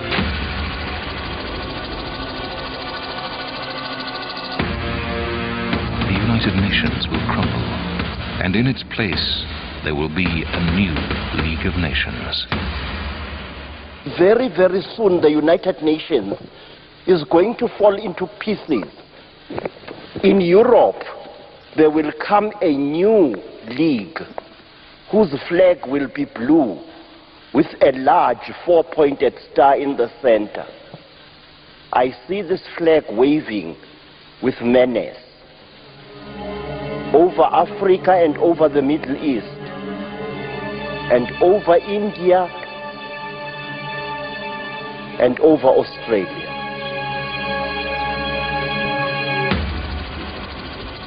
Millions will succumb to the appearance of a man who will be seen as their savior. There is a young man, his eyes burn like those of a god. He has got a little mustache. He wears the white turban of an Ayatollah. He is a man of Iran. He is the man who, within the next 20 years or so, will shake the world to its foundations. He is at present in his late teens or early 20s. He is a great admirer of Saddam Hussein, and at one time they once met. This man is the man about whom many prophets have spoken in the past. Some call him the Antichrist. In Africa they call him the Red Destroyer, the Mushiki Wadamu, the Lord of Blood. This is the man who is going to lead the rising hordes of Islam, whom future generations will call the shining sword of Allah, who is going to fight, shed blood and destroy cities to restore once again the glory of the caliphs. He will know himself as Wahab al-Rashid. He will know himself as Al-Timsah. It is this man who is standing in the shadows at this moment, who is going to carry on where his admired godfather Saddam al-Hussein has left off. I wish the leaders of the United States should be aware of the existence of this man, because as they are humiliating and ill-treating the Muslims, they are only giving strength to this man who's going to stand in a battle tank above the ruined cathedrals of Christendom in Greece, who is going to extend the influence of the Lord Muhammad from the western shores of India to the rock Jebel al-Tariq, Gibraltar. And against his anger and against his might, not even the mightiest hydrogen bombs will prevail. Salam alaikum, al-Khalif, al-Saif, ul-Allah, sword of God. My eyes see you, and my eyes are frightened of you. In the next 4 or 5 years, Muslim fundamentalists will try to reclaim the entire empire which was once held by the Saracens. They will claim Spain as their country. They will claim Portugal and all of North Africa. And some of these fundamentalists are going to decree that no ship should ever pass through the Straits of Gibraltar without money being paid to them. This dangerous movement will be based in the country called Morocco or Algeria. And one day, a group of these men in a number of small boats will attack a beautiful cruise liner of Greek origin, and aboard her will die several people who are well known in the American film world today. The attack upon this ship will bring down the rage of the United States and the United Nations upon the perpetrators. And one of these men, whose name will be Yusuf, will commit a serious outrage in a European city. He will cause a tremendous explosion which could damage the Eiffel Tower. The future of the Catholic Church will hang in the balance. In Italy, the Pope will be murdered, and the world will be told a lie that he had died a natural death. I see clearly how His Holiness will meet his end. It will be in a procession inside a church, a great church, and a murderer disguised as a priest, in fact, a real priest, will approach the Pope and using the back of his crozier, which he will be holding, will strike the Pope in the leg, apparently by accident. And a tiny device at the bottom of the crozier will inject a tiny ball of poison into the Holy One's leg. And the Pope will die. The Catholic Church will split down the middle and down the middle again. The Catholic Church will never have a Pope again for about 20 years or more. And then a group of militant women, female terrorists, will take up arms and forcibly install a female as a Pope in the Vatican. Shocking experiments are still being conducted. I am shown something that is taking place in some laboratories in the Far East.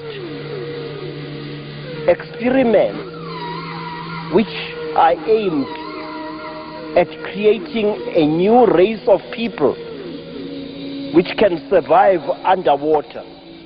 The men and the women conducting these experiments are torturing dolphins. Dolphins are being forced to act as surrogate mothers to human fetuses, and metal implants are being put into them. These people who are doing these things should be exposed to the anger of the caring world. These experiments and others like them should be stopped. Crashing economies bring strange new devices. People are going to lie and cheat. People are going to steal. People are going to exploit others as never before, all in the name of free enterprise and business. Very, very soon, I am shown, there is going to be a serious money crisis in the Western world. This crisis will affect first the United States, with heavy loss of jobs and the crash of the dollar. This will lead to similar situations in Europe, in Asia, and especially also in Japan. This is going to last about 5 years. And I say that this thing will come before the year 1998. There will be more homeless people in the streets. This will result in new types of building being invented. Buildings which will be erected very quickly and which will house as many people as possible, but with the minimum of comfort. Your vehicle and your neighbor's vehicle will be built to a pattern so that these vehicles can be attached to a huge central pole, like a giant pillar, vehicle above vehicle, forming a building in which you will live. It will be the solution to humanity's living problems. Somewhere in the middle of the 21st century, a radical change takes place. The streets are no longer coated with tar, but with a certain type of metallic composition. And the car floats in the air with a tiny little aerial pointing downwards towards the street. And it is this aerial which lifts the car into the air. So long as the car is in contact with this metallic road, so long shall the car float. People will travel in very huge aeroplanes, bigger than anything that we have got today. Now these aeroplanes will be strange in that they will be able to travel not only in the air, but also on top of the sea and also under it. These aeroplanes, which will be built by the Japanese, will have gigantic wings at the back where great boosters will be housed. And these aeroplanes would rise into space like space shuttles in the very near future. And I say 10 years from now, people will no longer buy clothes. They will have a beautiful little machine, small enough to stand on their kitchen table. And from this machine, they will be able to make their own clothes. The machine will squeeze out tubes of material, which you can change at the press of a button to any color. And you will make any attire that you choose, no matter how outlandish. The chosen race joins the Orient to find the promised land. As we go deeper and deeper into the womb of the future, for about 50 years, the nations of China and Japan and Malaysia and many islands in the Pacific will dominate the world. The former world powers will fade away. Japan will use the Chinese as the blade of her sword, and using this sword of hard work, of technology, and of money, the nation of Bushido, Nihon, will take vengeance for what was done to her people in Hiroshima and Nagasaki. Japan will be joined by one nation, and I'm surprised to name this nation, the nation of Israel. They will abandon Palestine. They will abandon Jerusalem and carve a new nation of Israel in the eastern border of Egypt. And there, Israel shall become part of the Federation of Middle Eastern countries. There are people thought to have died who are still living. There are those who say that the great Elvis Presley is still alive. Please, they should let that great man, that misguided soul, rest in peace. He died. Let me tell you about people who are said to have died, but who lived long after their supposed deaths, whose survival will affect our future very, very seriously. One of these people is the man called Adolf Hitler. Adolf Hitler never died in Berlin, neither did his wife, Eva Braun. He escaped with a large group of scientists and military officers. They went to South America. Eva Braun is still alive. In my visions many years ago, I saw two girls. These were the children of Adolf Hitler. One girl's name began with an O, and the other one began with a K. A whiskey or something like that, and the other one was called Kristen or Christelle. These girls survived. They are there. There are Nazi groups in Europe who are aware of the fact that Hitler left children and grandchildren when he died. And these descendants of Adolf Hitler are going to create great havoc somewhere in the middle years of the 21st century.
the governments of Argentina, Australia, Belgium, Chile, the French Republic, Japan, New Zealand, Norway, the Union of South Africa, the Union of Soviet Socialist Republics, the United Kingdom of Great Britain and Northern Ireland, and the United States of America.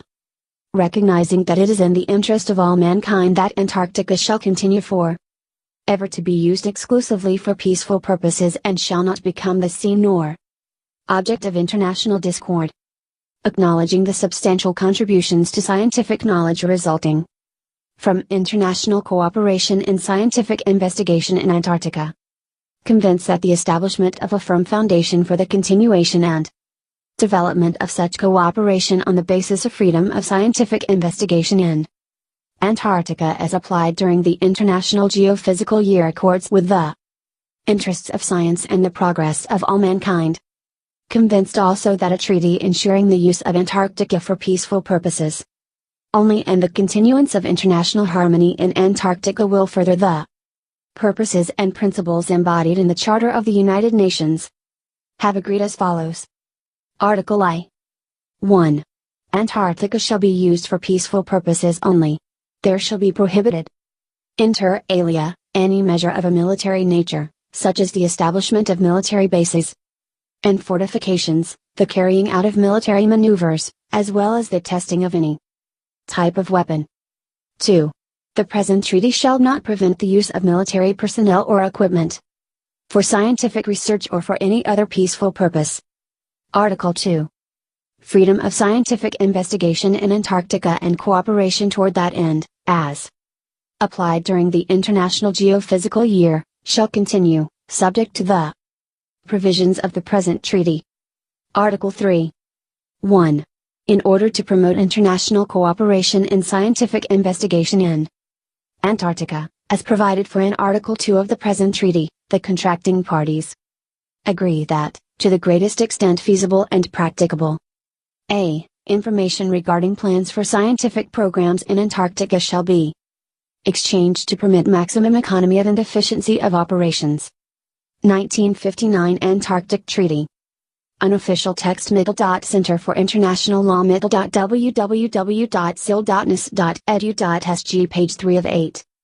B. Scientific personnel shall be exchanged in Antarctica between expeditions and stations. C. Scientific observations and results from Antarctica shall be exchanged and made freely available. 2. In implementing this article, every encouragement shall be given to the establishment of cooperative working relations with those specialized agencies of the United Nations and other technical organizations having a scientific or technical interest in Antarctica. Article 4. 1. Nothing contained in the present treaty shall be interpreted as a renunciation by any contracting party of previously asserted rights of or claims to territorial sovereignty in Antarctica. B. A renunciation or diminution by any contracting party of any basis of claim to territorial sovereignty in Antarctica which it may have whether as a result of its activities or those of its nationals in Antarctica, or otherwise. C. Prejudicing the position of any contracting party as regards its recognition or non-recognition of any other state's rights of or claim or basis of claim to territorial sovereignty in Antarctica. 2. No acts or activities taking place while the present treaty is in force shall constitute a basis for asserting, supporting or denying a claim to territorial sovereignty in Antarctica or create any rights of sovereignty in Antarctica. No new claim, or enlargement of an existing claim, to territorial sovereignty in Antarctica shall be asserted while the present treaty is in force. Article V. 1. Any nuclear explosions in Antarctica and the disposal there of radioactive waste material shall be prohibited. 2. In the event of the conclusion of international agreements concerning the use of nuclear energy, including nuclear explosions and the disposal of radioactive waste material, to which all of the contracting parties whose representatives are entitled to participate in the meetings provided for under Article 9 are parties, the rules established under such agreements shall apply in Antarctica. Article V. The provisions of the present treaty shall apply to the area south of 60 degrees south latitude, including all ice shelves, but nothing in the present treaty shall prejudice or in. 1959 Antarctic Treaty. Unofficial text Center for International Law www.sil.nis.edu.sg page 4 of 8. Any way affect the rights, or the exercise of the rights, of any state under international law with regard to the high seas within that area. Article 7. 1. In order to promote the objectives and ensure the observance of the provisions of the present treaty, each contracting party whose representatives are entitled to participate in the meetings referred to in Article 9 of the treaty shall have the right to designate observers to carry out any inspection provided for by the present article. Observers shall be nationals of the contracting parties which designate them. The names of observers shall be communicated to every other contracting party having the right to designate observers, and like notice shall be given of the termination of their appointment. 2. Each observer designated in accordance with the provisions of paragraph 1 of this article shall have complete freedom of access at any time to any or all areas of Antarctica. 3. All areas of Antarctica, including all stations, installations and equipment within those areas, and all ships and aircraft at points of discharging or embarking cargoes or personnel in Antarctica, shall be open at all times to inspection by any observers designated in accordance with paragraph 1 of this article. 4. Aerial observation may be carried out at any time over any or all areas of Antarctica by any of the contracting parties having the right to designate observers. 5. Each contracting party shall, at the time when the present treaty enters into force for it, inform the other contracting parties, and thereafter shall give them notice in advance of a. all expeditions to and within Antarctica, on the part of its ships or nationals, and all expeditions to Antarctica organized in or proceeding from its territory. b. all stations in Antarctica occupied by its nationals, and c. any military personnel or equipment intended to be introduced by it into Antarctica subject to the conditions prescribed in paragraph 2 of Article I of the present treaty. Article 8. 1. In order to facilitate the exercise of their functions under the present treaty, and without prejudice to the respective positions of the contracting parties relating to jurisdiction over all other persons in Antarctica, observers designated under paragraph 1 of Article 7 and scientific personnel exchanged under subparagraph 1b of Article 3 of the treaty, and members of the staffs accompanying any such persons, shall be subject only to the jurisdiction of the contracting party of which they are nationals in. 1959 Antarctic Treaty. Unofficial text Center for International Law www.sil.nis.edu.sg page 5 of 8. Respect of all acts or omissions occurring while they are in Antarctica for the purpose of exercising their functions. 2.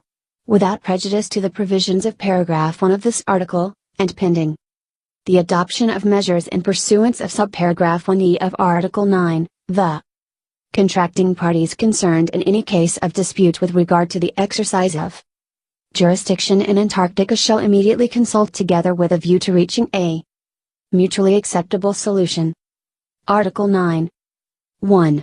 Representatives of the contracting parties named in the preamble to the present treaty shall meet at the city of Canberra within 2 months after the date of entry into force of the treaty, and thereafter at suitable intervals and places, for the purpose of exchanging information, consulting together on matters of common interest pertaining to Antarctica, and formulating and considering, and recommending to their governments, measures in furtherance of the principles and objectives of the treaty, including measures regarding a. use of Antarctica for peaceful purposes only, b. facilitation of scientific research in Antarctica, c. facilitation of international scientific cooperation in Antarctica, d. facilitation of the exercise of the rights of inspection provided for in Article 7 of the treaty, e. questions relating to the exercise of jurisdiction in Antarctica, f. preservation and conservation of living resources in Antarctica. 2. Each contracting party which has become a party to the present treaty by accession under Article 13 shall be entitled to appoint representatives to participate in the meetings referred to in paragraph 1 of the present article, during such times as that contracting party demonstrates its interest in Antarctica by conducting substantial research activity there, such as the establishment of a scientific station or the dispatch of a scientific expedition. 3. Reports from the observers referred to in Article 7 of the present treaty shall be transmitted to the representatives of the contracting parties participating in the meetings referred to in paragraph 1 of the present article. 4. The measures referred to in paragraph 1 of this article shall become effective when approved by all the contracting parties whose representatives were entitled to participate in the meetings held to consider those measures. 5. Any or all of the rights established in the present treaty may be exercised as from the date of entry into force of the treaty whether or not any measures facilitating the exercise of such rights have been proposed, considered or approved as provided in this article. 1959 Antarctic Treaty. Unofficial text Center for International Law www.sil.nis.edu.sg page 6 of 8. Article X. Each of the contracting parties undertakes to exert appropriate efforts, consistent with the Charter of the United Nations, to the end that no one engages in any activity in Antarctica contrary to the principles or purposes of the present treaty. Article 11. 1. If any dispute arises between two or more of the contracting parties concerning the interpretation or application of the present treaty, those contracting parties shall consult among themselves with a view to having the dispute resolved by negotiation, inquiry, mediation, conciliation, arbitration, judicial settlement or other peaceful means of their own choice. 2. Any dispute of this character not so resolved shall, with the consent, in each case, of all parties to the dispute, be referred to the International Court of Justice for settlement, but failure to reach agreement on reference to the International Court shall not absolve parties to the dispute from the responsibility of continuing to seek to resolve it by any of the various peaceful means referred to in paragraph 1 of this article. Article 12. 1. A. The present treaty may be modified or amended at any time by unanimous agreement of the contracting parties whose representatives are entitled to participate in the meetings provided for under Article 9. Any such modification or amendment shall enter into force when the depositary government has received notice from you all such contracting parties that they have ratified it. B. Such modification or amendment shall thereafter enter into force as to any other contracting party when notice of ratification by it has been received by the depositary government. Any such contracting party from which no notice of ratification is received within a period of 2 years from the date of entry into force of the modification or amendment in accordance with the provision of subparagraph 1a of this article shall be deemed to have withdrawn from the present treaty on the date of the expiration of such period. 2. A. If after the expiration of 30 years from the date of entry into force of the present treaty, any of the contracting parties whose representatives are entitled to participate in the meetings provided for under Article 9 so requests by a communication addressed to the depositary government, a conference of all the contracting parties shall be held as soon as practicable to review the operation of the treaty. 1959 Antarctic Treaty. Unofficial text Center for International Law www.sil.nis.edu.sg page 7 of 8. B. Any modification or amendment to the present treaty which is approved as such. A conference by a majority of the contracting parties there represented, including a majority of those whose representatives are entitled to participate in the meetings provided for under Article 9, shall be communicated by the depositary government to all contracting parties immediately after the termination of the conference and shall enter into force in accordance with the provisions of paragraph 1 of the present article. C. If any such modification or amendment has not entered into force in accordance with the provisions of subparagraph 1a of this article within a period of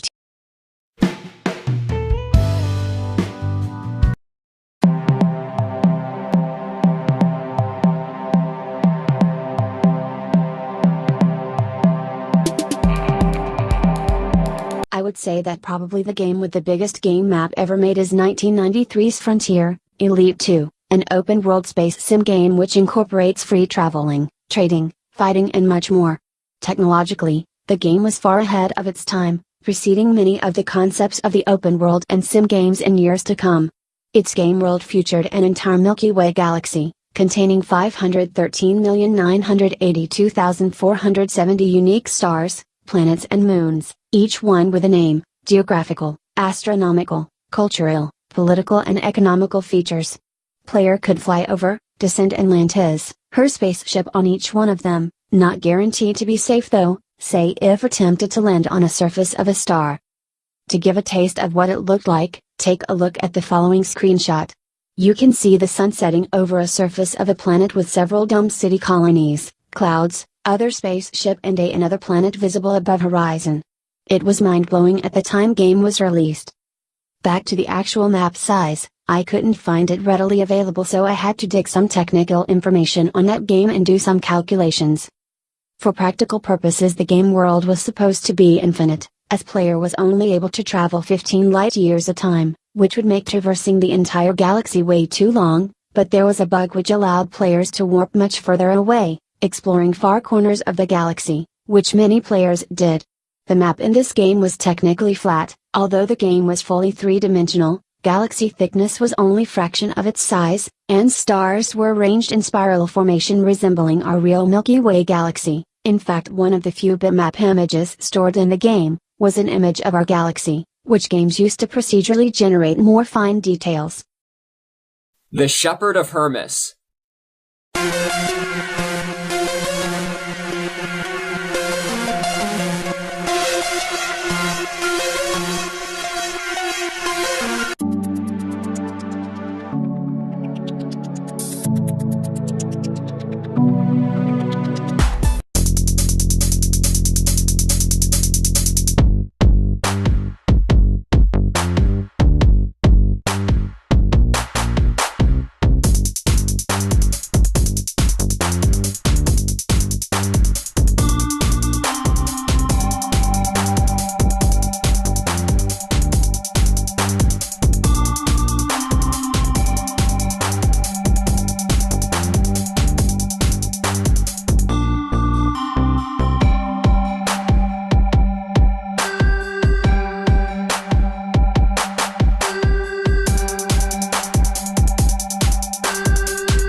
Up in Roman numerals.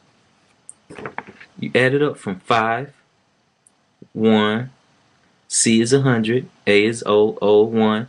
I've added it up for y'all right here. And you get all the way down here, it equals 666.